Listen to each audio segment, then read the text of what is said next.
Good morning, Radhe Radhe, जय माता दी। कैसे हैं आप सब? आई होप आप सब अच्छे होंगे। मैं भी बढ़िया हूँ, बच्चे भी बढ़िया। और गाइस स्वागत है आप सबका मेरे को न्यू व्लॉग में।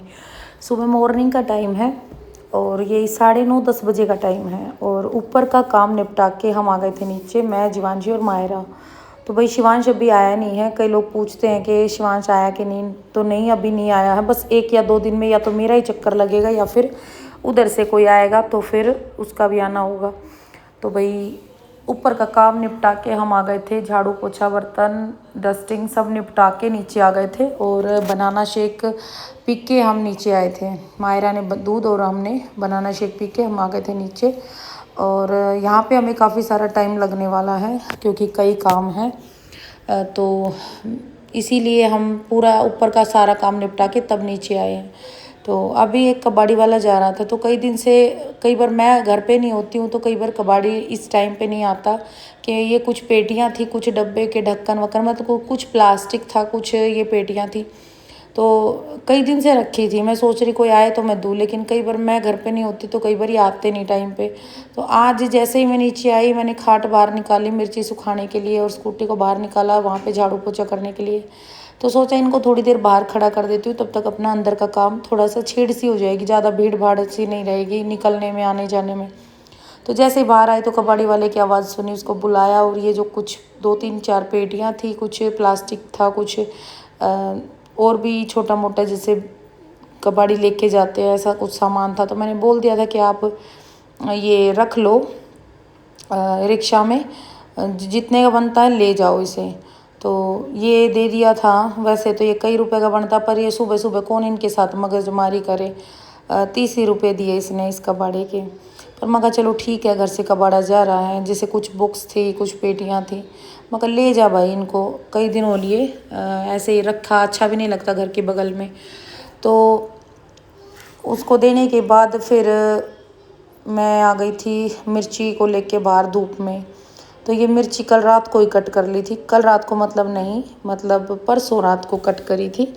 ये व्लॉग कल का है ना, कल शूट किया था, आज तो अपलोड हुआ है। तो परसों रात को कट हुई थी और कल की ये वीडियो कल सुबह में मैंने बाहर सुखा दी थी। यूँ तो पंखे की हवा में गर्मी इतनी पड़ रही है, काफ़ी फरियाली हो गई थी, लेकिन फिर भी सोचा कि एक बार और धूप दिखा देते हैं। तो ये मैंने धूप में रख दी है। और करेले थे 2 तरह के, एक गोल कटिंग के, कुछ लंबी कटिंग के। तो वो मैं नहीं सुखाऊंगी क्योंकि पूरी रात मैंने उनको पंखे के नीचे छोड़ दिया और वो बहुत ज़्यादा सूख गए हैं। और उनका वेट तो बताऊँ ना, तो बस 12 किलो बैठे हैं 28 किलो करेलों के। तो बहुत से लोग बोलते हैं कि आपका अचार कॉस्टली, तो देखो कई रीज़न है। एक तो मैं पूरी साफ़ सफाई से मेहनत से एक दिन में, पूरे दिन में एक ही अचार डाल पाती हूँ, कट करना भी, सुखाना भी, सारी चीज़ें ठीक है। उसके बाद मसाले सारे घर के, उसके बाद तेल घर का, ठीक है, मेहनत से। फिर ऊपर से भाई वेट देखो कितना घट गया। 28 किलो करेले लेके आई थी। सूखने के बाद कुछ कचरा निकलने, कुछ तो कचरा निकल जाता है, टुंडकनेर ये सब। अब मुझे नहीं पता आप लोगों को टुंडकने समझ में आएंगे कि नहीं।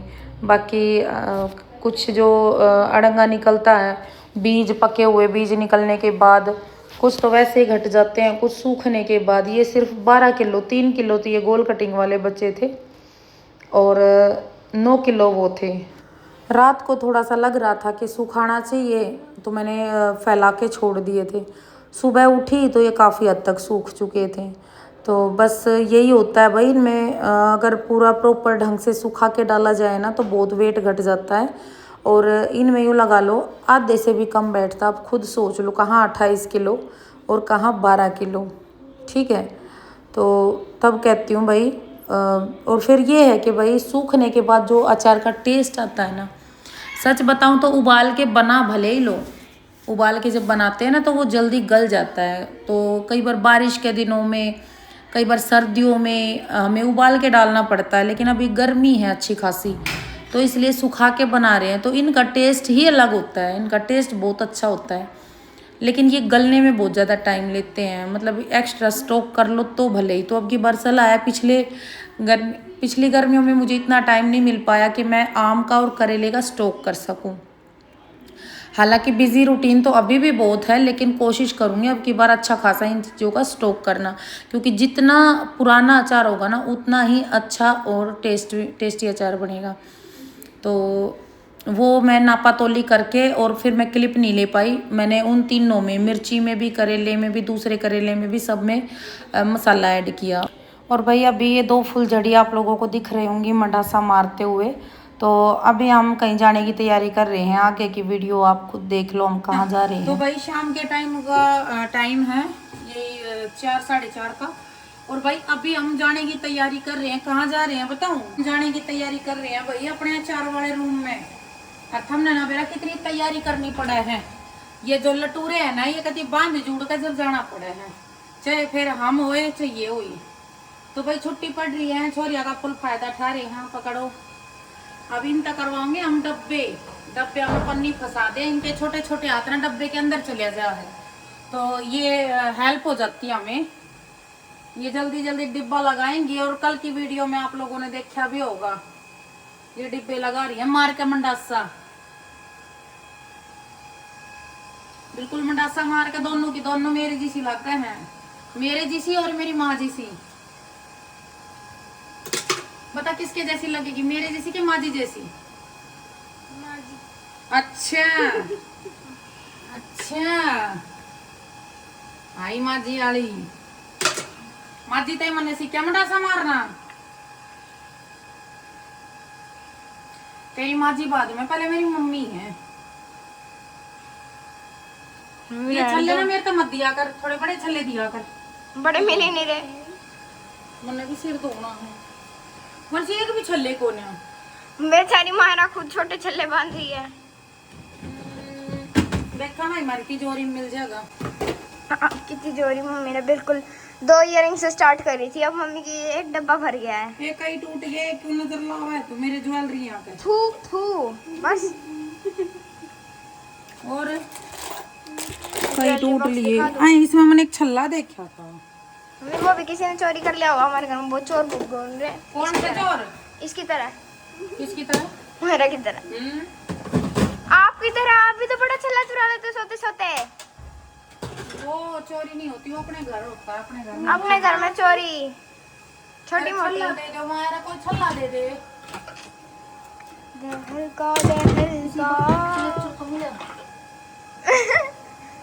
ये लिपस्टिक तो मन बेरा है ना, ये ममता मम्मा की दिख है। हाँ मम्मी है, शेड तो अच्छा है ना।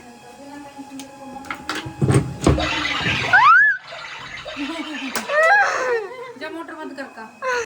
तो भाई तैयारी बैठा रहे हैं अचार वाले रूम में जाने की, और बहुत सारे ऑर्डर आ रहे हैं जिनका आज लगभग मतलब निपटा देने हैं। कोशिश तो यही है, बाकी देखते हैं कितना हो पाता है। तो जीवांशी मायरा की काफ़ी हेल्प हो जाती है।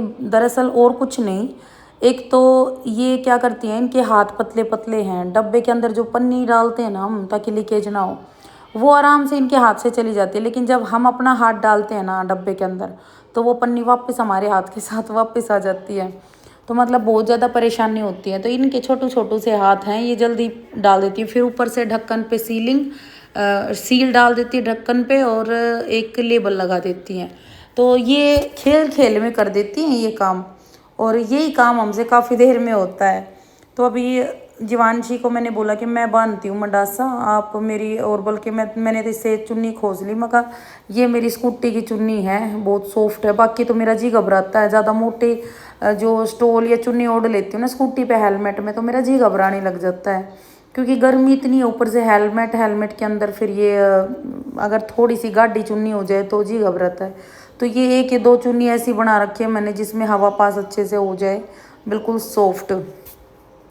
बाकी यूं तो नहीं धुली हुई होती तो भाई मुझे दूसरी भी लेनी पड़ती है, लेकिन मैंने मना कर दिया कि भाई ये दुपट्टे मत ले, ये मुझे दिक्कत होती है, फिर बाहर आने जाने में मिलते नहीं है टाइम पे। तो यहाँ पे मैं मायरा का मंडासा बांध रही थी, साथ में आप लोग मेरे गुस्से वाला चेहरा भी देख रहे होंगे, क्योंकि मैं जीवांशी पे गुस्सा कर रही हूँ। अब आप कहोगे कि नहीं गुस्सा नहीं करना चाहिए, तो जायज़ बात पे गुस्सा कर रही हूँ, ना जायज़ पे नहीं। तो भाई मायरा का नेचर अभी तो आपने वीडियो में देखा, अगर आप असलियत में देखोगे ना, ये बहुत बोली है, बहुत, हाँ जिद्दी ज़रूर है। मान लो ये एक बार रूस गई ना, और इससे कोई ये पूछेगा कि बात क्या है, तो बात नहीं बताएगी, रोती रहेगी। जिद्दी भी है, लेकिन भाई वैसे ना जिसको जो बोलेंगे ना वो बात मानेगी, जहाँ बैठा दोगे वहाँ बैठी रहेगी। बहुत सीधी है ये जीवांशी, इसके अकॉर्डिंग बहुत तेज, मतलब बिल्कुल अलग। जोरा सी जाएंगे ना और मम्मी इनको मायरा को और वंश को कहेंगे ना अंदर से ये सामान लेके आओ, उनको अपने घर में सामान नहीं मिलता।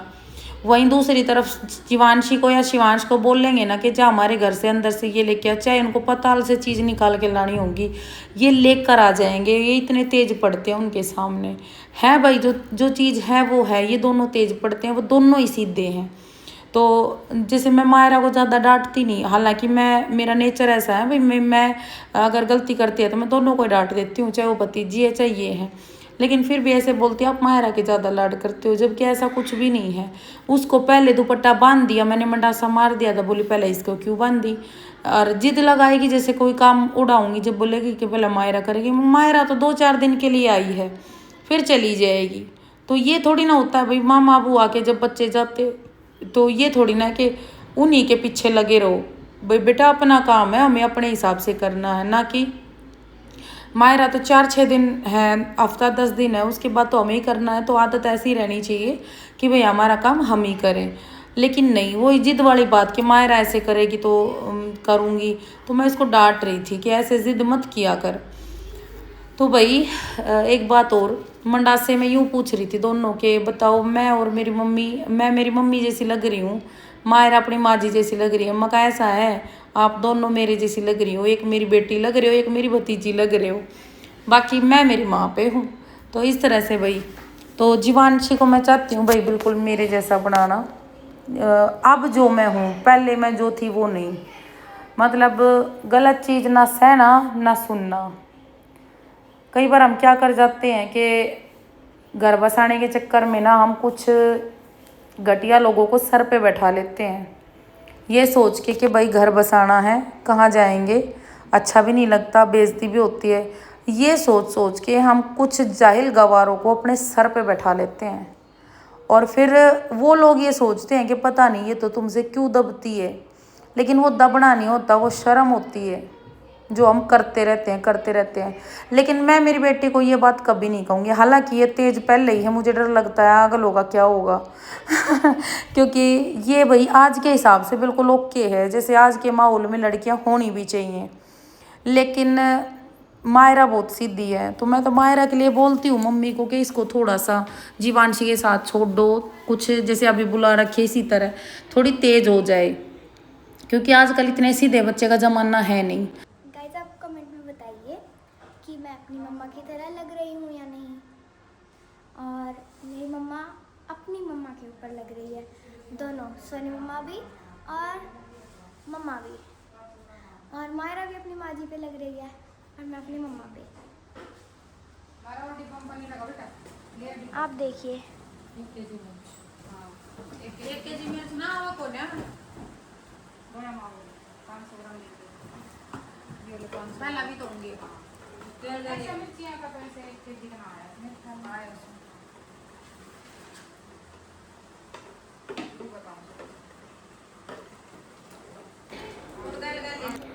तो भाई यहाँ पे मेरे को लग गई थी चोट, और चोट भी कैसे कि कल बहुत सारे पार्सल थे और मैं हो रही थी बिल्कुल थकी हुई।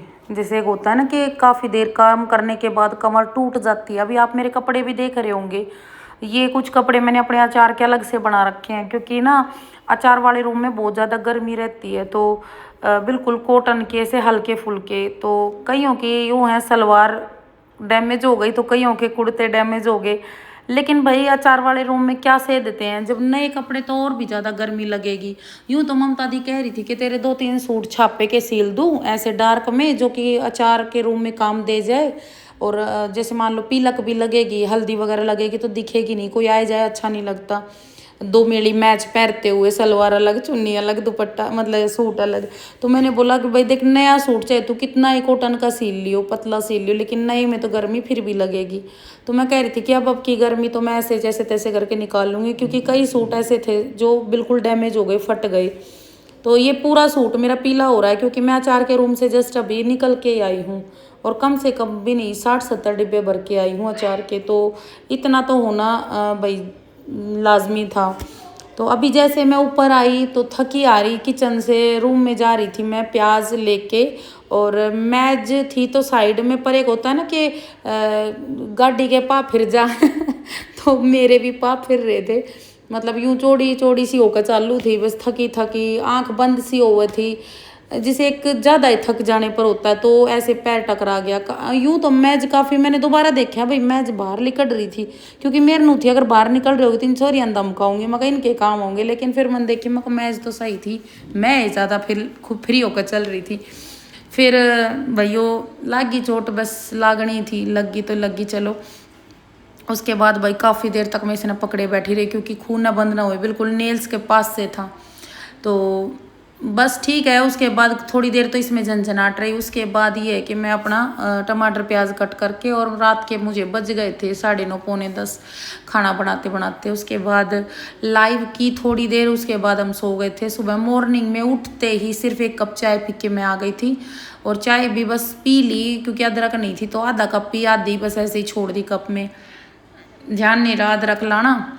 उसके बाद मैं सुबह 5:30 बजे से लेके, मतलब उठी तो मैं 5:15 थी, पर चाय पानी पी के मैं 5:30 पौने 6 बजे रूम में आई, और लेके तब से, और 10 बजे मैं निपटी हूँ इस काम से, क्योंकि पार्सल बहुत ज़्यादा हो रहे थे। और ये तो आज के हैं, कुछ कल थे वे निकाल दिए, शायद अभी और भी शुरू हो गए हैं आने, तो चलते रहेंगे। तो भाई मैं बस इतना ही कहना चाहूँ थी कि मैं मेरी बेटी ने इस टाइप की बनाना चाहूँ कि किसी की ना उठे। देखो गलत करो नहीं किसी की गैल, लेकिन जो गलत सहन भी हम करा है ना, वो भी एक तरह से गुनाह ही है, जो कि हमने भी करया, और वो हमने करया अपने माँ बाप की इज्जत की वजह से, संस्कारों की वजह से, कि भाई बात तो कहीं ना कहीं वहीं आ जाए कि के संस्कार दे रखे हैं, लेकिन इन संस्कारों के चलते चलते हम कुछ घटिया लोगों की बहुत गलत चीज़ें भी बर्दाश्त कर जाते हैं, जो कि नहीं करनी चाहिए।